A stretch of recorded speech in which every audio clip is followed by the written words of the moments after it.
യാത്രയിലെ ഏറ്റവും worst situation എന്ന് പറയുന്നത് ബോട്ട് മുങ്ങലാണ്. അതിന് നിങ്ങളോട് ഉത്തരം കൊടുത്തു വെച്ചിട്ടുണ്ട്, ലൈഫ് ജാക്കറ്റ്. ആ ഒരു ലൈഫ് ജാക്കറ്റ് ഇടലുണ്ടല്ലോ, ശ്രദ്ധിക്കുക, വാർണിംഗ് എന്ന് പറയുന്ന ആ പോയിന്റ് ഉണ്ടല്ലോ, അതാണ് ഞാൻ അഡ്രസ് ചെയ്യുന്നത്. പ്രണയബന്ധങ്ങളിൽ പോലും ഞാൻ എത്ര കേസുകൾ അറ്റൻഡ് ചെയ്യുന്നതെന്ന് അറിയോ? കുടുങ്ങല്ല, നല്ല രീതിയിലാണ് ശുഭാരംഭമൊക്കെ ഉണ്ടായിട്ടുണ്ടാവുക. പക്ഷെ കുറച്ച് കഴിയുമ്പോൾ അതിൽ ഒരാൾ ടോക്സിക് ആണെന്ന് മനസ്സിലാവും. ഇനിയിപ്പോൾ ആ ടോക്സിക് ആയാലും കുഴപ്പമില്ല, എനിക്ക് അയാളെ വേണമെന്നോ ഊരാനറിയില്ല, പിന്നീട് പെട്ടു.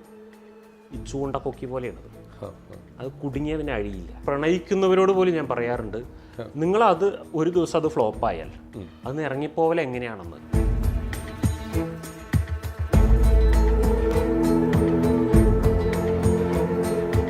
എല്ലാം സഹിച്ച് ഇനി ഞാനിത് വിട്ടുപോയി കഴിഞ്ഞാൽ ഇനി എങ്ങനെ ഞാനിവന് വിട്ടുപോരും, ഇങ്ങനെ നിൽക്കുന്ന ആൾക്കാർ എല്ലാം സഹിച്ച് അടികൊണ്ട് ഇടികൊണ്ട് അവന് വേണ്ടി പണിയെടുത്ത് നിൽക്കുന്ന ഒരു കൂട്ടം സ്ത്രീകളുണ്ട്.